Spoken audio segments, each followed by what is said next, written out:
ইউনূসের এই সরকার সম্ভবত বাংলাদেশের সবচেয়ে সৌভাগ্যবান একটা সরকার, যারা কিনা তাদের যাত্রার শুরু থেকেই দেশে প্রকাশ্যে থাকা সকল রাজনৈতিক দলের সমর্থন পেয়ে এসেছে।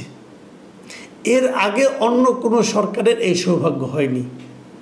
সে বঙ্গবন্ধু শেখ মুজিবের সরকার হোক, জিয়াউর রহমানের সরকার হোক, এরশাদের সরকার হোক, অথবা খালেদা জিয়া অথবা হাসিনার যতগুলি সরকার, যতবার তারা সরকার এসেছে, আসার পর থেকে কিন্তু মাঠে বিরোধী দলগুলো সেই সরকারের নানা বিষয়ে সমালোচনা করেছে, বিরোধিতা করেছে।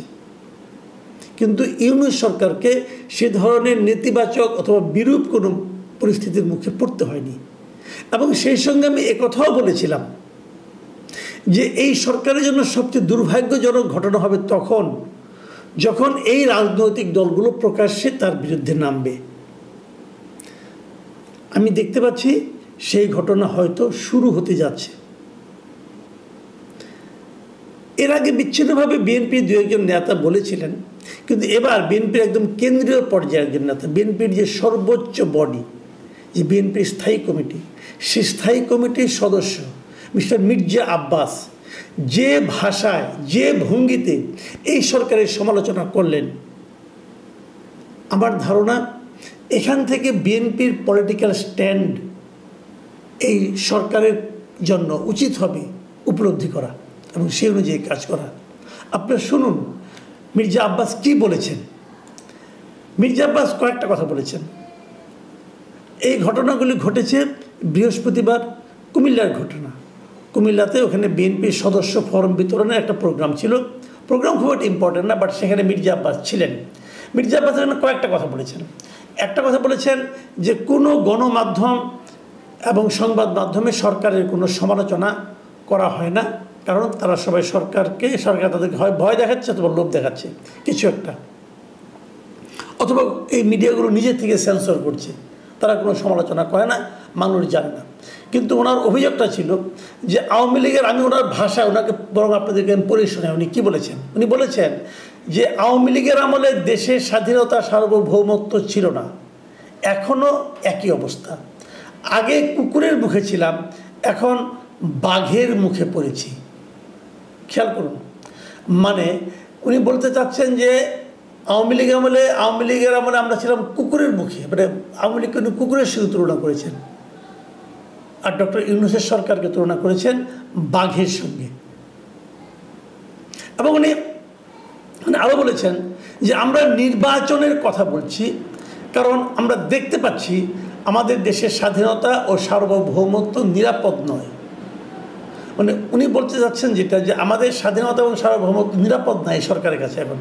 এটা বলতে যে উনি উল্লেখ করেছেন কোন কারণে এই কথাটা বলেছেন। উনি এই কথা বলেছেন ওই যে রাখাইনে যে একটা মানবিক করিডোর দেওয়ার প্রসঙ্গ, সেই প্রসঙ্গের কথা উল্লেখ করে উনি বলেছেন যে মিয়ানমারের রাখাইনে করিডোর দেওয়ার সিদ্ধান্ত নেবে নির্বাচিত সরকার, এই সিদ্ধান্ত দেওয়ার মালিক আপনারা নন। মানে ইউনূস সরকারকে লক্ষ্য করে উনি বলেছেন, এবং সেই জন্যই উনি বলেছেন যে এদের হাতে আমাদের স্বাধীনতা ও সার্বভৌমত্ব নিরাপদ নয়। এবং সরকারের বিরুদ্ধে একটা গুরুতর অভিযোগ উনি করেছেন। সেই অভিযোগ উনি করেছেন যে এই সরকার নাকি গত 8 মাসে দেশ থেকে নাকি এই সরকারের আমলে গত 8 মাসে 90,000 কোটি টাকা পাচার হয়েছে। এই অভিযোগটা আমার কাছে খুব মারাত্মক একটা অভিযোগ মনে হয়েছে যে 90,000 কোটি টাকা পাচার হয়েছে এই সরকারের আমলে। এই হিসাবটা মির্জা আব্বাস সাহেব কোথায় পেলেন, এটা আমার জানার খুব ইচ্ছা। আমি তাই কিন্তু উড়িয়ে দিচ্ছি না, কারণ ওনার মতো লোক এরকম আবল তাবল কথা বলবেন, মাঠ গরম করার জন্য বলবেন, এটা আমি নিজে বিশ্বাস করি না। উনি একটা বড় নেতা, বড় দলের বড় নেতা, ওনার কাছে নিশ্চয়ই একটা হিসাব আছে। মানুষকে বিভ্রান্ত করাও তার কাজ হবে না। ওনার উচিত হবে বলা যে কী কারণে এই ফিগারটা উনি 90,000 কোটি টাকা পেলেন, কোথায় পেলেন, কিভাবে পেলেন, এই হিসাবটা ভাই আমি একটু জানতে চাই। কারণ এ ধরনের কাজ যদি এই সরকার করে থাকে, তাহলে আমি তো মনে করি দেশের জনগণের উচিত হবে এখনই এই সরকারের বিরুদ্ধে আন্দোলনে নামা, যে আন্দোলনের নেতৃত্ব আমরা বিএনপির কাছ থেকে আশা করি। আর যদি অভিযোগ সত্য না হয়, আর যদি এই অভিযোগ কেবল কথার কথা হয়, তাহলে এ ধরনের ফালতু কথা বলার জন্য মির্জা আব্বাসের বিরুদ্ধে বিএনপি কর্তৃপক্ষ ব্যবস্থা নেবে, এটাও আমরা আশা করি। আমরা 90,000 কোটি টাকা পাচার হয়ে যাবে এমন কোনো অন্তর্বর্তী সরকারকে চাই না। বিপরীত দিকে 90,000 কোটি টাকার একটা অভিযোগ, ফালতু অভিযোগ কেউ উচ্চারণ করবে, সেটাও আমরা চাই না। এ দুটোর একটা সমাধান হওয়া উচিত। আমি সরকারকে বলবো, আপনি এটা প্রতিবাদ করুন, অথবা চুপ করে থাকলে প্রমাণ হবে, বাংলাদেশ বিশ্বাস করবে যে অভিযোগ সত্য।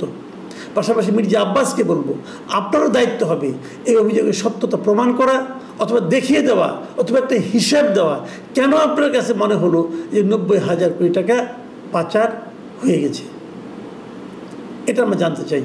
আর সেই সঙ্গে বিএনপির শীর্ষ কর্তৃপক্ষকে বলবো, যদি 90,000 কোটি টাকা আসলে এই সরকারের আমলে পাচার হয়ে থাকে, তার জন্য আপনারা আন্দোলনে মাঠে নামুন।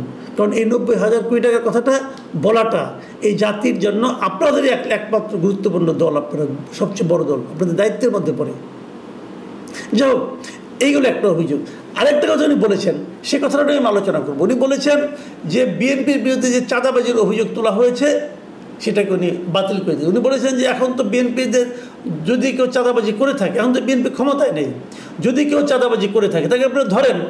এবং এই জায়গাটায় কিন্তু আমি মির্জা আব্বাস সাহেবের সঙ্গে একমত যে আসলে যদি কেউ বিএনপি চাঁদাবাজি করে থাকে, যদি কেউ চাঁদাবাজি করে থাকে, সে বিএনপির হোক, আওয়ামী লীগের হোক, যে দলেরই হোক, তাকে ধরেন।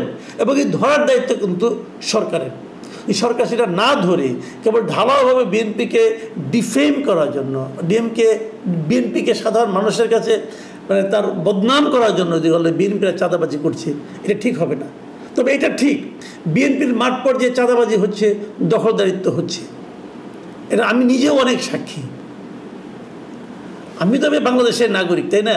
আমি প্রয়োজন এগুলি একদম টু দ্য পয়েন্ট উদাহরণ দিয়ে দেখিয়ে দেবো কোথায় কোথায় বিএনপির লোকজন, ছাত্রদলের লোকজন চাঁদাবাজি করছে এবং দখলদারি করছে, জবরদখল করছে।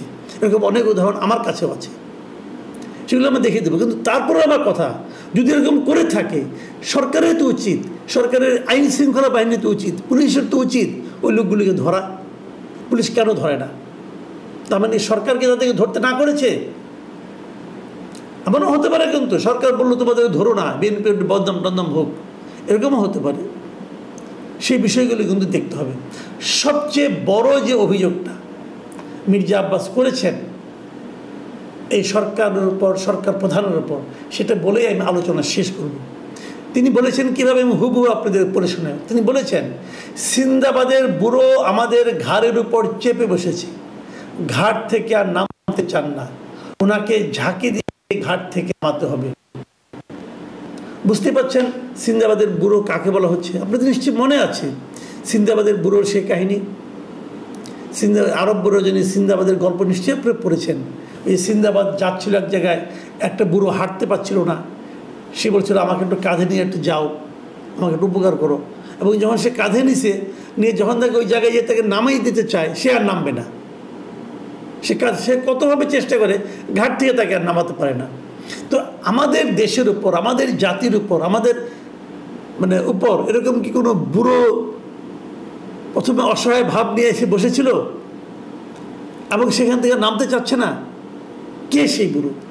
ইঙ্গিতটা কোন দিকে নিশ্চয়ই বুঝতে পারছেন। এটা তো খুবই স্পষ্ট, ইঙ্গিতটা ডক্টর ইউনূসকে লক্ষ্য করে। এবং তারপর বলতে চাচ্ছেন যে উনি ঘাট থেকে নামতে চান না, ওনাকে ঝাঁকি দিয়ে ঘাট থেকে নামাতে হবে। এটাও কিন্তু একটা বড় অভিযোগ। ডক্টর ইউনূস এই বিষয়টাকে এখন কীভাবে মূল্যায়ন করবেন? আমি আগেও বলেছিলাম যে বিএনপির চাওয়াটা সরকারের কাছে কী ছিল? চাওয়াটা ছিল যে একটা নির্বাচন দেওয়া দ্রুততার সঙ্গে, এবং সেই সঙ্গে একটা নির্বাচনের রোড ম্যাপ ঘোষণা করা। এই সরকার কেন তা করছে না? এবং করছে না বলেই কিন্তু এখন এই সমস্ত কথা এই বৃদ্ধ বয়সে ডক্টর ইউনূসকেও শুনতে হচ্ছে। আমি ডক্টর ইউনূসকে অনুরোধ করব যে দ্রুত আপনার করণীয় কাজগুলো করুন। যে প্রক্রিয়া করছেন এটা কোনো ভালো প্রক্রিয়া না। এইভাবে যদি করতে থাকেন আরও অনেক কথাই শুনতে হবে, আর অনেক কথা আপনার জন্য আপনার জন্য সম্মান বয়ে আনবে না। এবং মানুষ কিন্তু মিলিয়ে দেখবে অভিযোগগুলো কিন্তু একদম মিথ্যা না। তখন এই ঝাঁকির কাজটা ওই রাজনৈতিক দলগুলো সহ সাধারণ মানুষে করবে। আমার মনে হয় সেটা আপনার জন্য খুব উপভোগ্য হবে না। প্রিয় দর্শক, এখন এ পর্যন্তই।